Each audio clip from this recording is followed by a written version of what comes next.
Capítulo 3. Lição 2. Para que a alfabetização financeira?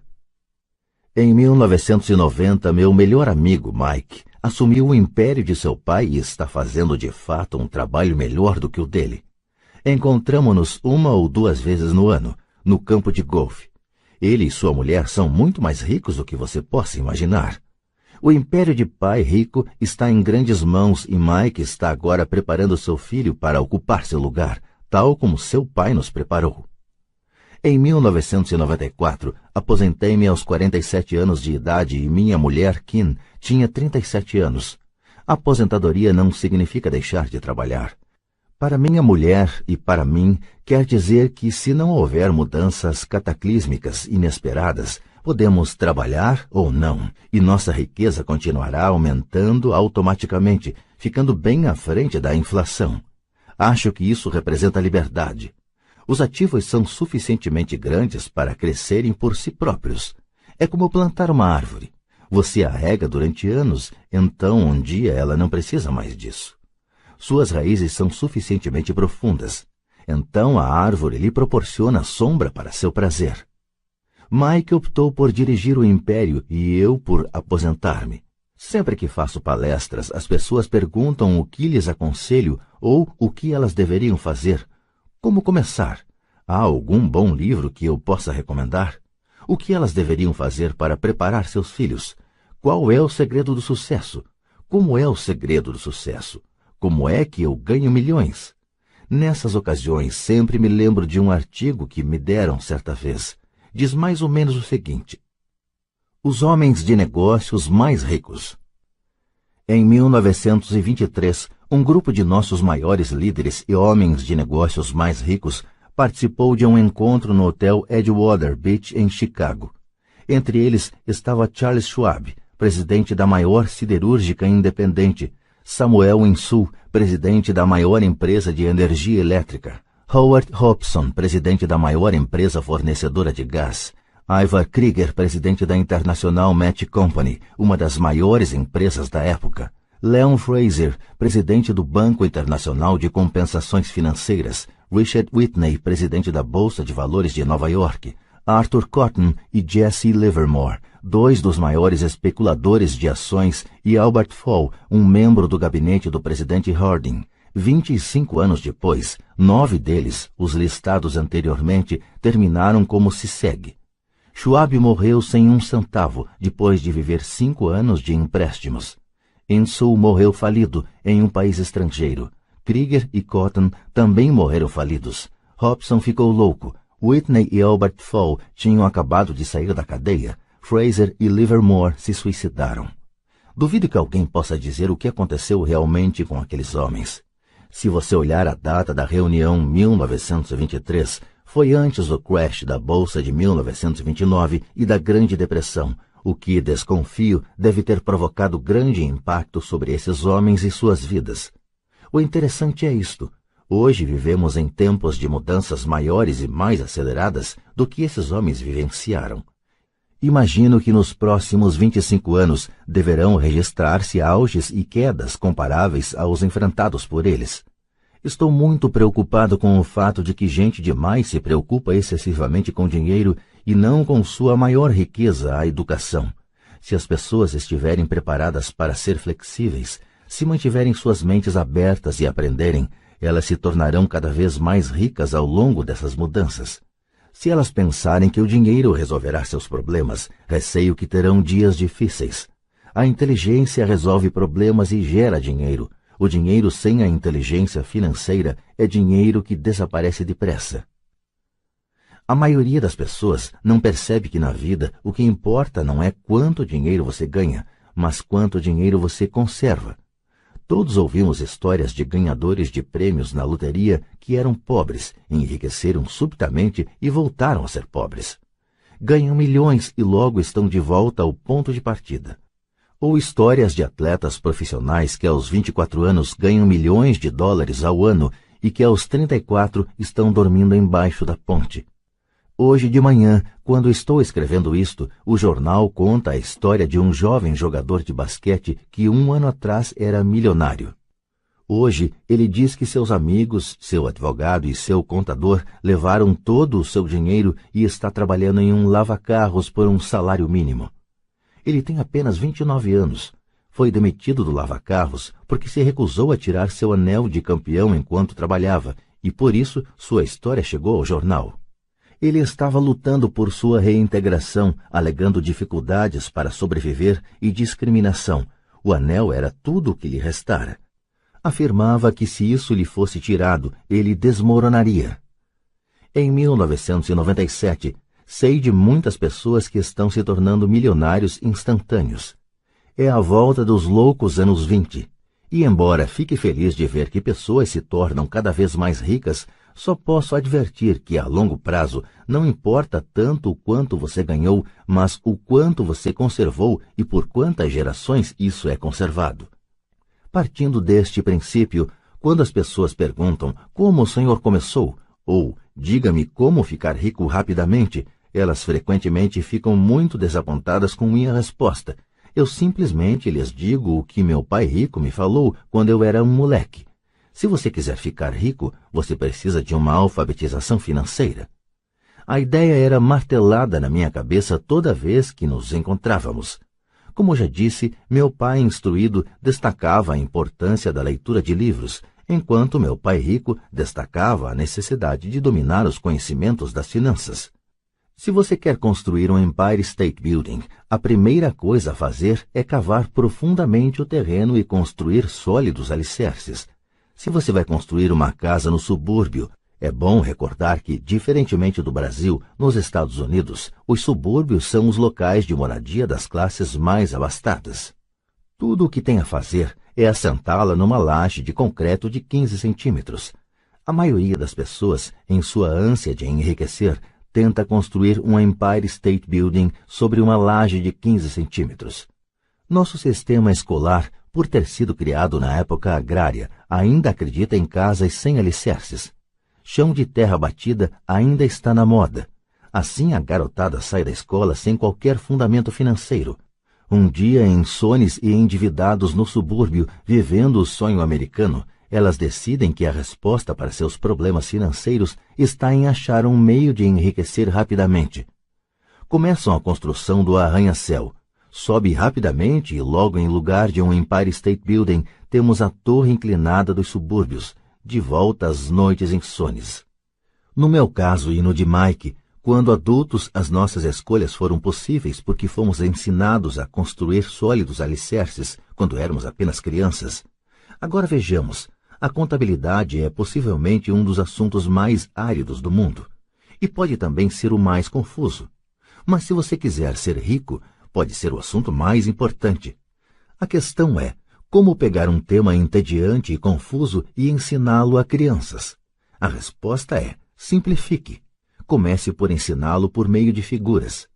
Meu pai rico construiu um sólido alicerce financeiro para Mike e para mim. Já que éramos apenas crianças, ele criou uma forma muito simples de ensinar. Durante anos, ele apenas fazia desenhos e usava palavras. Mike e eu entendíamos os desenhos simples, o jargão, o movimento do dinheiro e então, anos mais tarde, pai rico começou a incluir números. Hoje, Mike domina uma análise contábil muito mais complexa e sofisticada porque precisa disso. Ele tem que controlar um império de $1 bilhão. Eu não sou tão sofisticado porque meu império é menor. Contudo, ambos partimos do mesmo alicerce simplificado. No texto que se segue, apresentarei as mesmas noções simples que o pai de Mike criou para nós. Embora simples, esses desenhos ajudaram a orientar dois garotos na construção de uma grande riqueza embasada em fundamentos sólidos e profundos. Regra número 1. Você tem que conhecer a diferença entre um ativo e um passivo e comprar ativos. Se você deseja ser rico, isso é tudo o que você precisa conhecer. É a regra número 1. E é a única regra. Isto pode parecer absurdamente simples, porque não se tem ideia do quanto é profunda. A maioria das pessoas tem dificuldades financeiras porque não conhece a diferença entre um ativo e um passivo. As pessoas ricas adquirem ativos, os pobres e a classe média adquirem obrigações pensando que são ativos. Quando o pai rico explicou isso para Mike e para mim, pensamos que ele estava brincando. Aí estávamos quase adolescentes, esperando pelo segredo do enriquecimento, e essa era a resposta. Era tão simples que precisamos parar um longo tempo para pensar a respeito. O que é um ativo? Perguntou Mike. Não se preocupe agora, disse Pai Rico. Deixe a ideia amadurecer. Se você puder entender a simplicidade, sua vida terá um rumo e será fácil do ponto de vista financeiro. É simples, por isso é que não se presta atenção. O Senhor quer dizer que tudo o que precisamos conhecer é o que é um ativo, comprá-lo e então ficaremos ricos? Perguntei. Pai Rico balançou a cabeça afirmativamente. É simples assim. Se é tão simples, por que é que todos não ficam ricos? Perguntei. Pai Rico sorriu. Porque as pessoas não sabem distinguir um ativo de um passivo. Lembro-me de ter perguntado como é que os adultos podem ser tão ignorantes. Se é tão simples, tão importante, por que todo mundo não procura descobrir a diferença? Pai Rico levou apenas alguns minutos para explicar o que eram ativos e passivos. Já adulto, tive dificuldade em explicar isso a outros adultos. Por quê? Porque os adultos são mais espertos.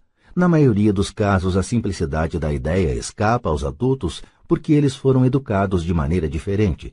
Eles foram educados por outros profissionais instruídos, como banqueiros, contadores, agentes imobiliários, planejadores financeiros e assim por diante. A dificuldade está em levar os adultos a desaprender ou em torná-los outra vez crianças. Um adulto inteligente frequentemente se sente diminuído ao prestar atenção em definições simplistas. Pai Rico acreditava no princípio SE, simplifique estúpido, de modo que ele simplificou as coisas para os dois garotos e deu-lhes uma sólida base financeira. O que provoca a confusão? Ou como algo tão simples pode parecer tão enrolado? Por que alguém compraria um ativo que na verdade era uma obrigação? A resposta está nos conhecimentos básicos. Pensamos em alfabetização e não em alfabetização financeira. O que define se algo é um ativo ou é um passivo não são as palavras. De fato, se você quer ficar realmente confuso, procure as palavras ativo e passivo no dicionário. Sei que um contador pode achar boa a definição, mas para a pessoa média não faz sentido. Mas nós adultos muitas vezes somos orgulhosos demais para admitir que algo não faz sentido. Quando éramos garotos, Pai Rico falava: o que define um ativo não são as palavras, mas os números. E se você não puder ler os números, você não pode distinguir um ativo de um buraco no chão. Na contabilidade, dizia Pai Rico, não importam os números, mas o que os números contam. É como as palavras. Não são as palavras, mas as histórias que elas nos contam. Muitas pessoas leem, mas não entendem muita coisa. É a chamada compreensão da leitura. E todos temos habilidades diferentes no que se refere à compreensão da leitura. Por exemplo, recentemente comprei um novo aparelho de vídeo. Junto vinha um manual que explicava como fazer gravações. Tudo o que eu queria era gravar meu programa preferido numa sexta-feira à noite. Quase fiquei maluco tentando ler o manual. Nada no meu mundo é tão complexo quanto programar a gravação do vídeo. Eu li as palavras, mas não entendi nada. Eu tiro 10 no reconhecimento das palavras, mas tiro 0 na compreensão. E o mesmo acontece com a maioria das pessoas quando se trata de demonstrações financeiras. Se você quer ficar rico, você tem que ler e entender os números. Ouvi meu pai rico repetir isso 1000 vezes e também aprendi: os ricos adquirem ativos e os pobres e a classe média adquirem obrigações. Aqui está a maneira de distinguir ativos de passivos. A maioria dos contadores e profissionais das finanças não concorda com as definições, mas estas noções simples foram o início de uma base financeira sólida para 2 garotos. Para ensinar a pré-adolescentes, Pai Rico simplificou tudo durante anos, usando tantos exemplos quanto possível, o menor número de palavras possível e nenhum número.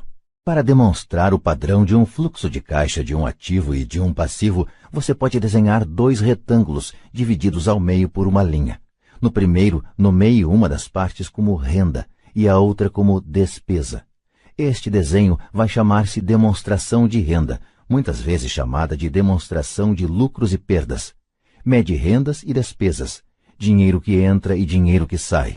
No segundo retângulo, nomeie uma das partes de ativos e outra de passivos. Este desenho vai chamar-se balanço, porque representa o equilíbrio entre ativos e passivos. Trace uma linha levando de ativos até renda e outra linha levando de passivos para despesa e daí para fora do retângulo. Muitos novatos nas finanças não conhecem a relação entre a demonstração de renda e o balanço. O entendimento desta relação é vital. A principal causa da dificuldade financeira está simplesmente no desconhecimento da diferença entre um ativo e um passivo. E a confusão decorre da definição das duas palavras. Se você quer uma lição de confusão, busque no dicionário as palavras ativo e passivo. Isto pode fazer sentido para contadores formados, mas para as pessoas comuns parece que está escrito em mandarim. Você lê as palavras da definição, mas o entendimento verdadeiro é difícil.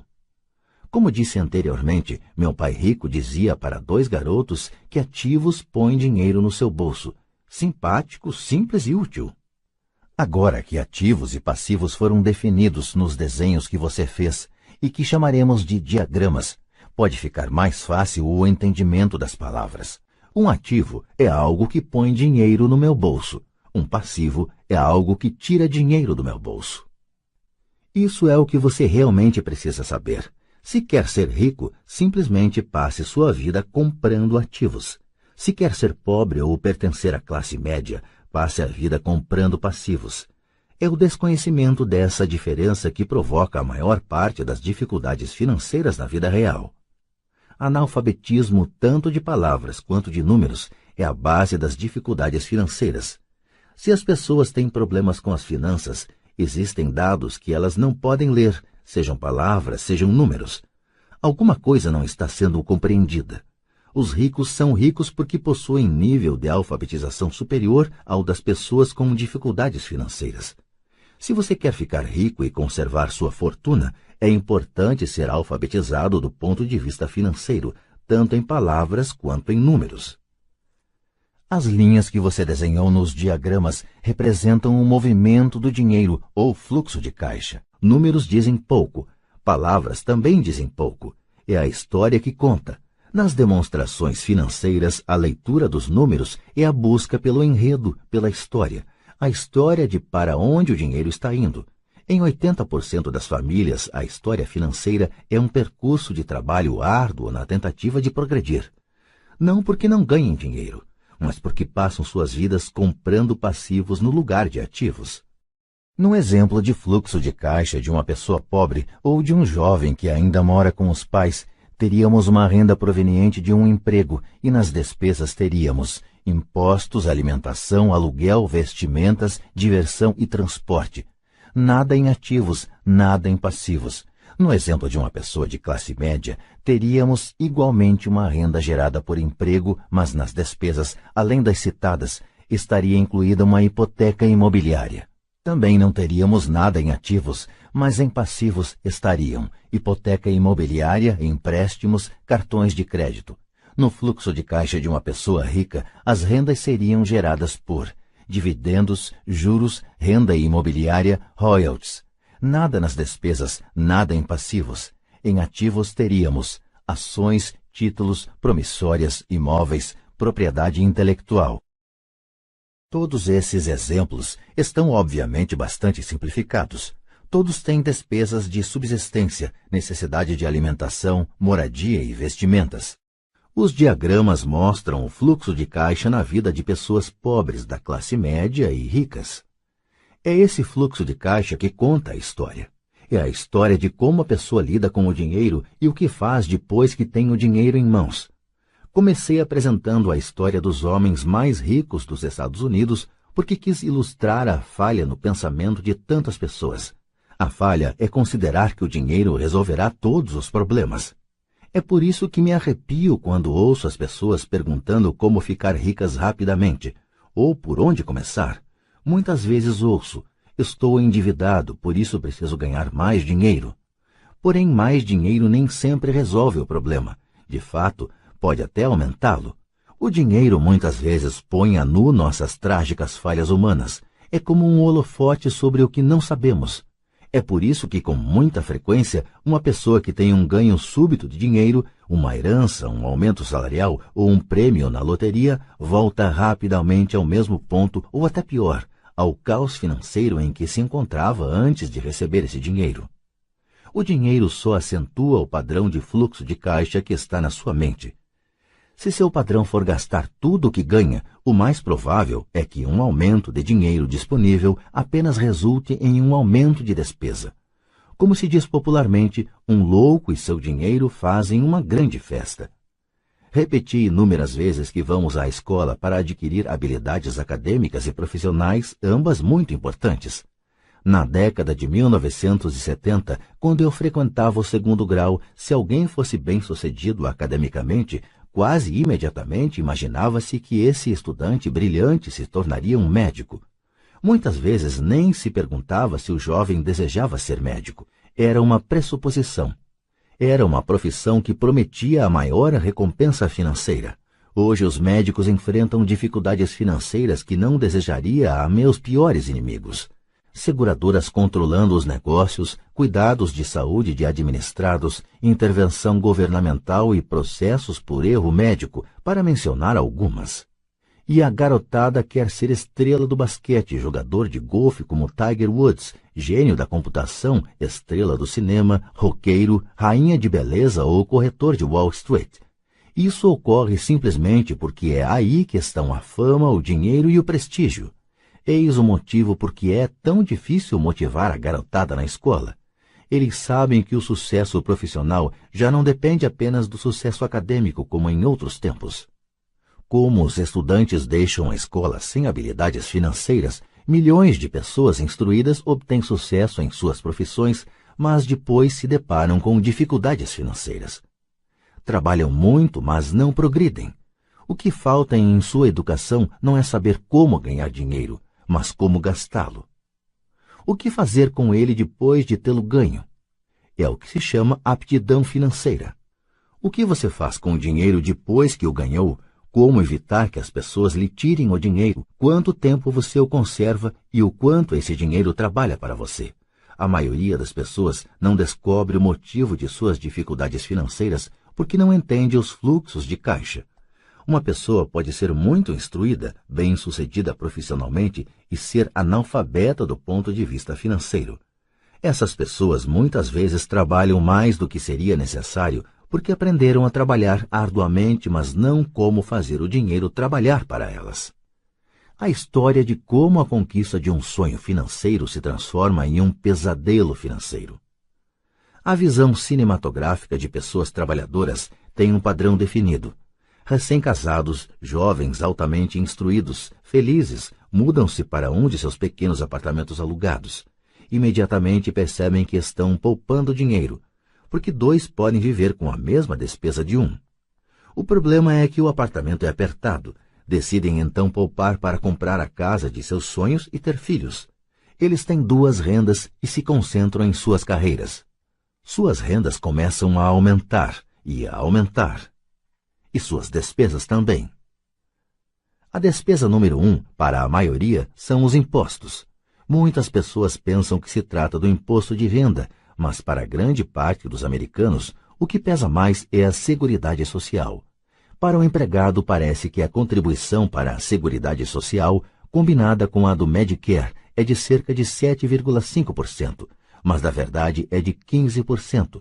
Porque o empregador deve dar uma contrapartida do mesmo montante. Essencialmente, esse é um dinheiro que o empregador não pode pagar a você. Além disso, você ainda paga imposto de renda sobre a quantia deduzida de seus salários para a Seguridade Social. Renda essa que você nunca recebeu porque foi transferida na fonte para a Seguridade Social. E seu passivo também aumenta.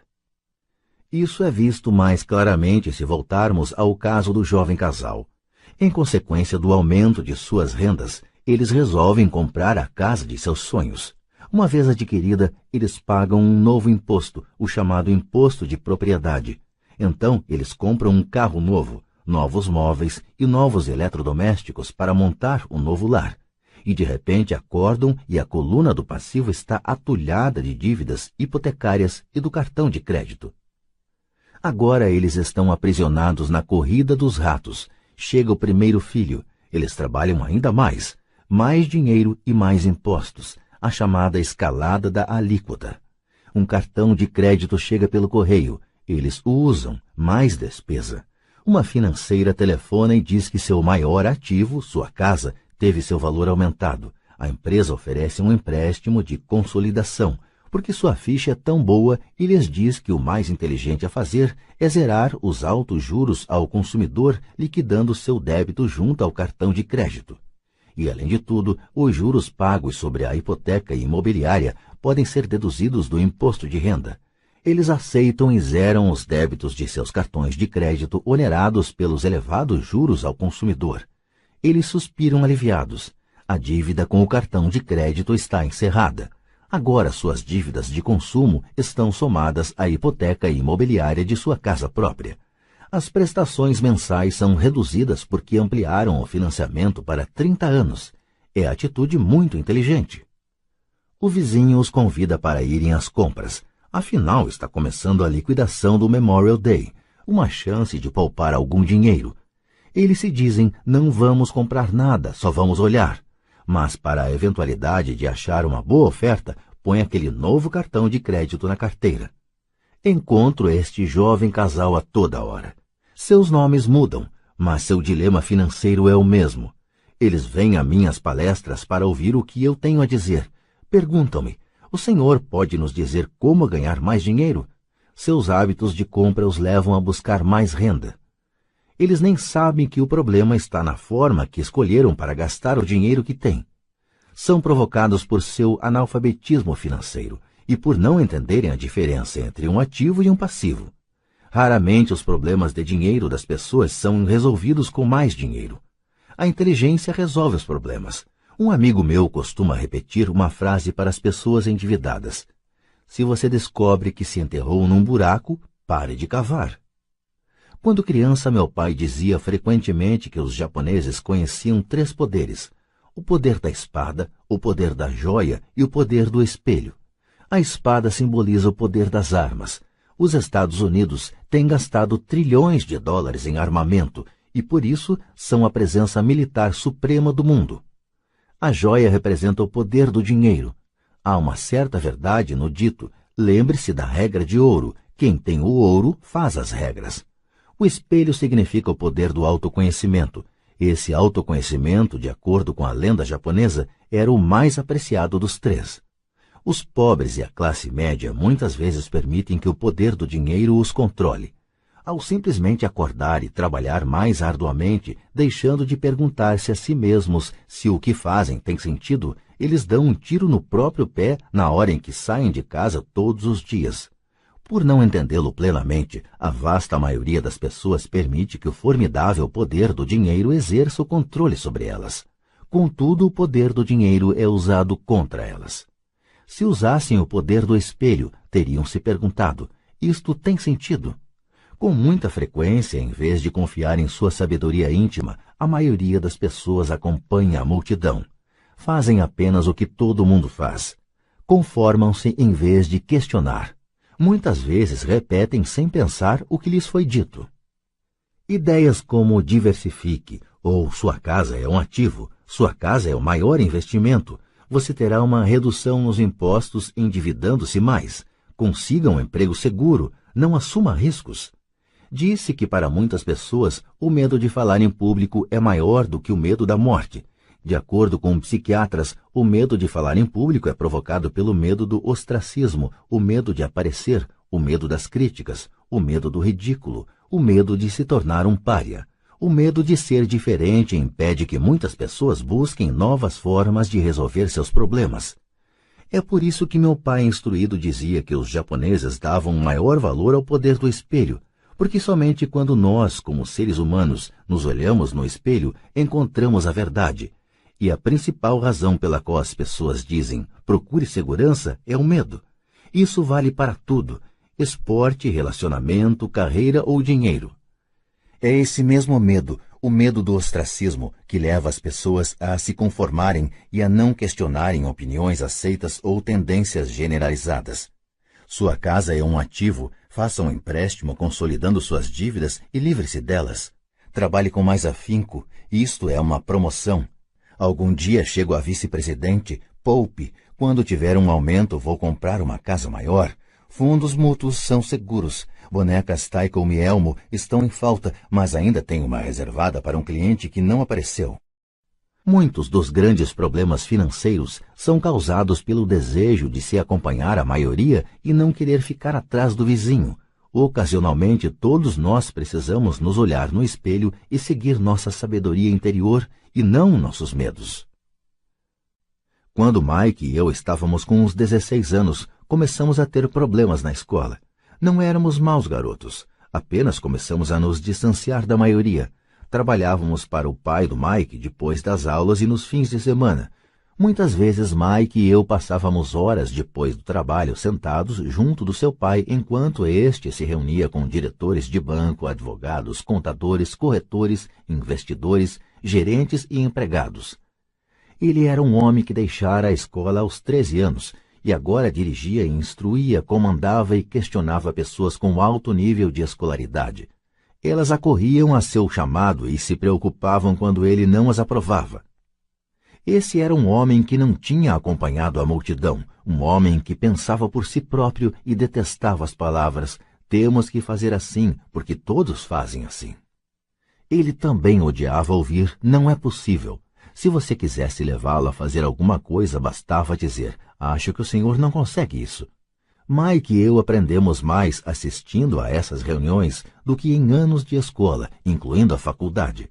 O pai de Mike não tinha uma instrução formal, mas tinha conhecimentos financeiros e, em consequência, era bem-sucedido. Ele costumava repetir para nós: uma pessoa inteligente contrata pessoas mais inteligentes do que ela mesma. Portanto, Mike e eu tínhamos o privilégio de passar horas ouvindo e, no processo, aprendendo com pessoas inteligentes.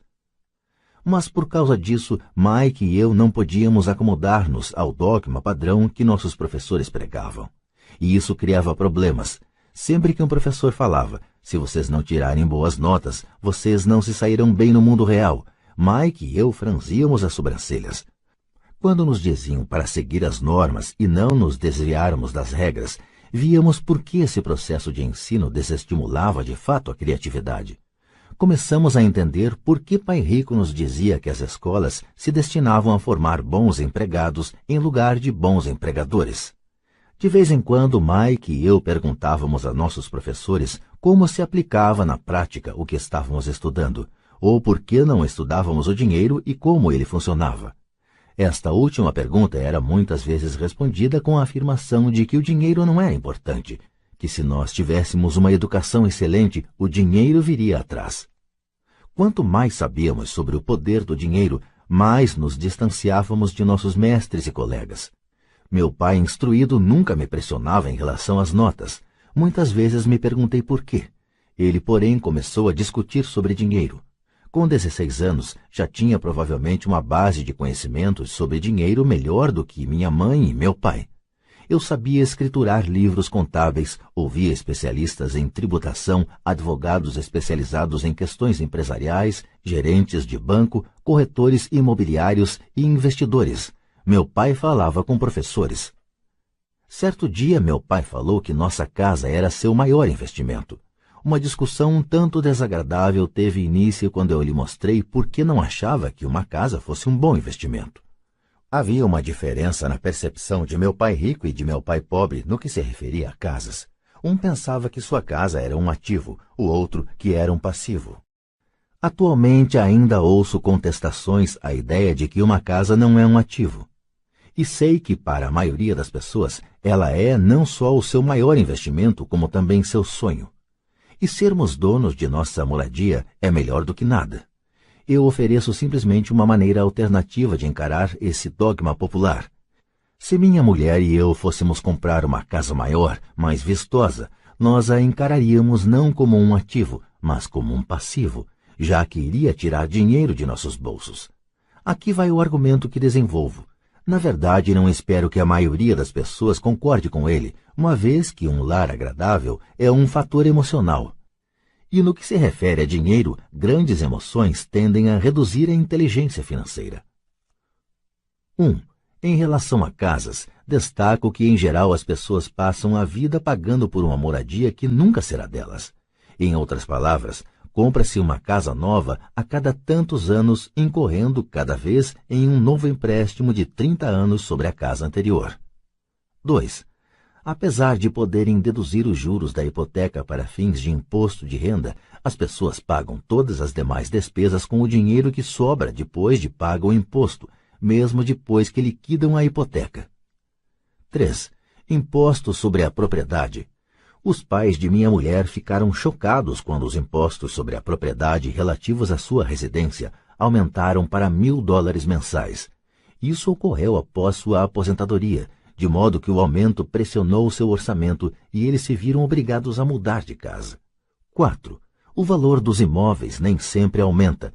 Em 1997, enquanto escrevo este livro, eu tenho amigos que devem $1 milhão por imóveis que só conseguiriam vender por $700 mil. 5. As maiores perdas são as das oportunidades que não foram aproveitadas. Se todo o seu dinheiro está comprometido com o imóvel onde mora, você pode ser obrigado a trabalhar mais porque todo o seu dinheiro continua saindo na coluna das despesas, o padrão clássico do fluxo de caixa da classe média, em lugar de aumentar a coluna dos ativos. Se um jovem casal destinasse uma soma maior à aquisição de ativos, mais tarde teria maiores facilidades, especialmente estaria preparado para pagar os estudos superiores de seus filhos. Seus ativos teriam aumentado e estariam disponíveis para cobrir despesas. Com excessiva frequência, um imóvel residencial só serve como meio de incorrer em empréstimos hipotecários para pagar despesas crescentes. Em suma, o resultado final de optar por possuir um imóvel residencial caro demais, em lugar de começar a formar um portfólio de ativos mais cedo, prejudica o indivíduo de 3 formas. 1. Perda de tempo, porque outros ativos poderiam ter registrado aumento em seu valor. 2. Perda de capital adicional, que poderia ter sido investido em vez de se ter pagado as altas despesas de manutenção relacionadas diretamente ao imóvel residencial. 3. Perdas na instrução. Com muita frequência, os casais consideram seu imóvel residencial, as poupanças e o plano de aposentadoria como o total de sua coluna de ativos. Como não têm dinheiro para investir, eles simplesmente não investem. Isso lhes custa a experiência do investimento. Quase nunca conseguem tornar-se o que o mundo dos investimentos denomina um investidor sofisticado, e os melhores investimentos são em geral oferecidos aos investidores sofisticados, que por sua vez vendem-nos às pessoas que buscam a segurança. A demonstração financeira de meu pai instruído é a melhor demonstração da vida de alguém que está na corrida dos ratos. Suas despesas sempre acompanharam sua renda, de modo que nunca investiu em ativos. Em consequência, seus passivos, como a hipoteca imobiliária e as dívidas do cartão de crédito, eram maiores que seus ativos. A demonstração financeira pessoal de pai rico, por outro lado, reflete os resultados de uma vida dedicada ao investimento e à minimização do passivo. Uma revisão da demonstração financeira de meu pai rico mostra por que os ricos ficam mais ricos. A coluna dos ativos gera renda mais do que suficiente para cobrir as despesas, com o saldo reinvestido na coluna dos ativos. A coluna dos ativos continua crescendo e, portanto, a renda gerada continua crescendo com eles. O resultado é, os ricos ficam mais ricos.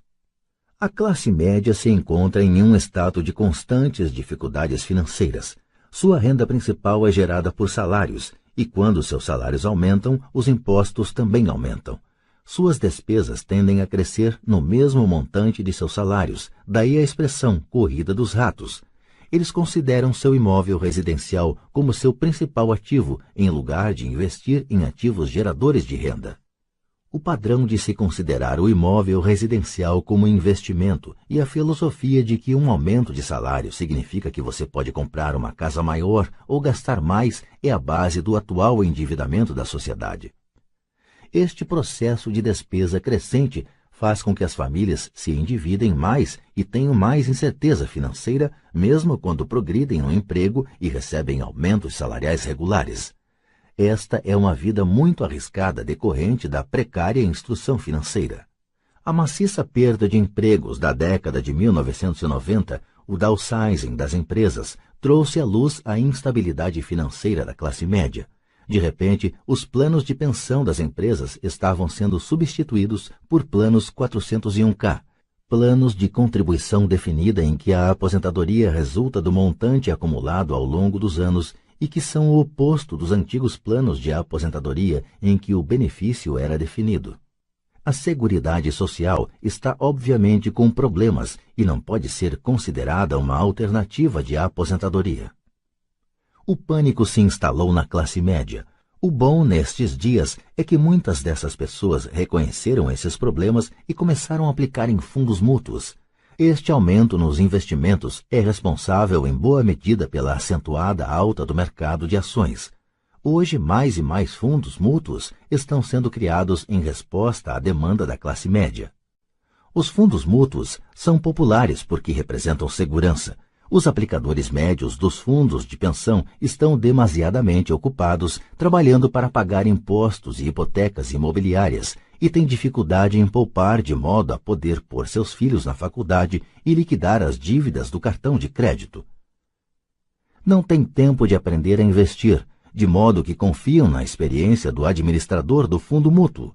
Como o fundo mútuo também inclui muitos tipos diferentes de investimento, tem-se uma sensação de segurança porque o fundo é diversificado. Este grupo da classe média instruída aceita o dogma da diversificação, defendido por corretores de fundos mútuos e consultores financeiros.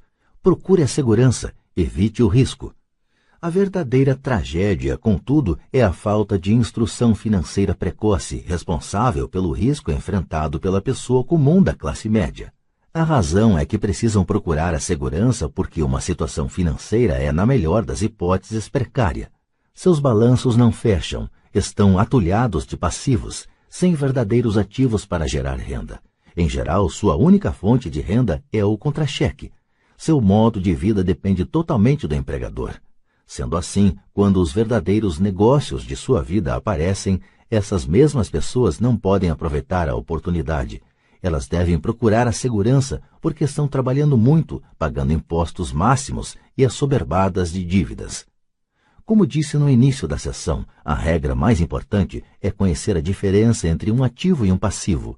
Uma vez que você consiga entender a diferença, concentre seus esforços na compra exclusiva de ativos geradores de renda. Essa é a melhor maneira de dar o primeiro passo para se tornar rico. Continue fazendo isso e sua coluna dos ativos crescerá. Concentre-se em reduzir passivos e despesas. Isso aumentará o dinheiro disponível para continuar aumentando a coluna dos ativos. Logo, a base de ativos será tão profunda que você poderá permitir-se olhar para investimentos mais especulativos. Investimentos que podem ter retornos que variam de 100% ao infinito. Investimentos em que $5.000 podem se transformar rapidamente em $1 milhão ou mais. Investimentos que a classe média considera demasiado arriscados. O investimento não é arriscado. É a falta de simples inteligência financeira, a começar pela alfabetização financeira, que leva o indivíduo a ser muito arriscado.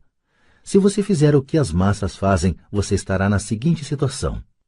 Como empregado possuidor da casa própria, seus esforços no trabalho em geral resultam no seguinte.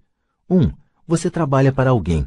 Os esforços e o sucesso da maioria das pessoas assalariadas ajudarão a garantir o sucesso, o enriquecimento e a aposentadoria do dono da empresa e de seus acionistas.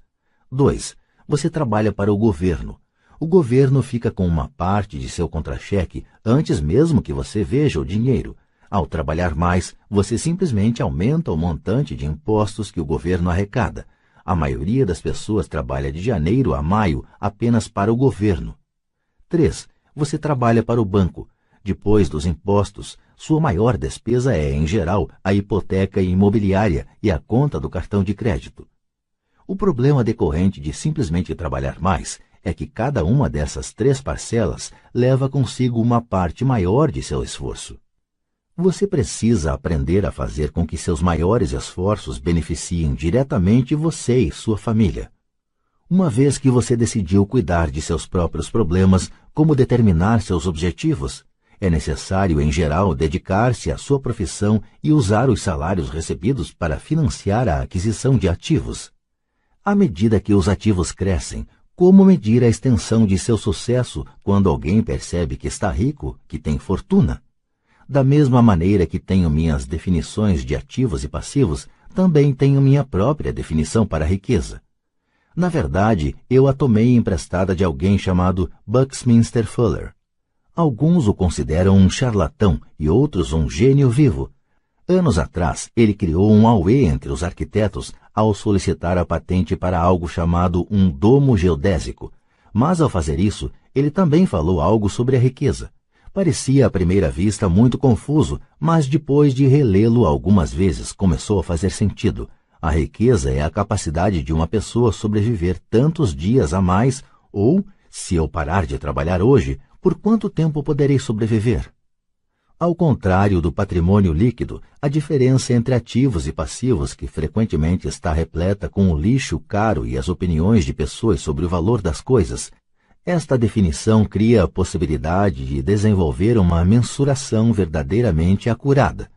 Poderia assim medir e saber realmente em que pé estou em termos de meu objetivo de tornar-me financeiramente independente. Embora o patrimônio líquido frequentemente inclua ativos que não geram dinheiro, como objetos comprados e agora abandonados num canto da garagem, a riqueza mede quanto dinheiro seu dinheiro está gerando e, portanto, sua sobrevivência financeira. A riqueza é a medida do fluxo de caixa gerado pela coluna dos ativos em comparação com a coluna das despesas. Vejamos um exemplo. Digamos que o fluxo de caixa da minha coluna de ativos gere $1.000 por mês e que eu tenha despesas mensais de $2.000. Qual é a minha riqueza? Voltemos à definição de Buckminster Fuller. Usando essa definição, quantos dias para frente posso sobreviver? Consideremos um mês de 30 dias. Por essa definição, eu tenho um fluxo de caixa suficiente para meio mês. Quando eu tiver alcançado um fluxo de caixa gerado por meus ativos de $2.000, então eu serei abastado. Ainda não estou rico, mas sou abastado. Agora eu tenho uma renda gerada por ativos a cada mês que cobre totalmente minhas despesas mensais. Se eu desejo aumentar essas despesas, preciso primeiro aumentar o fluxo de caixa gerado por meus ativos para manter esse nível de vida. Observe que nesse ponto eu não dependo mais de meu salário. Eu me concentro com sucesso em construir uma coluna de ativos que me tornou financeiramente independente.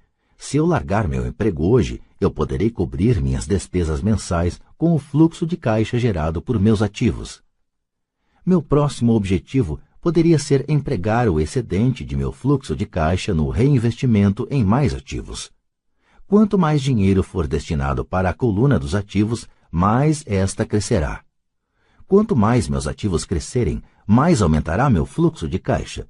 E enquanto eu mantiver minhas despesas menores do que o fluxo de caixa gerado por esses ativos, eu me tornarei mais rico, com mais e mais fontes de renda, além de meu trabalho físico. Enquanto este processo de reinvestimento continuar, estarei no caminho do enriquecimento. A verdadeira definição de riqueza depende de quem a define. Você nunca poderá ser rico demais.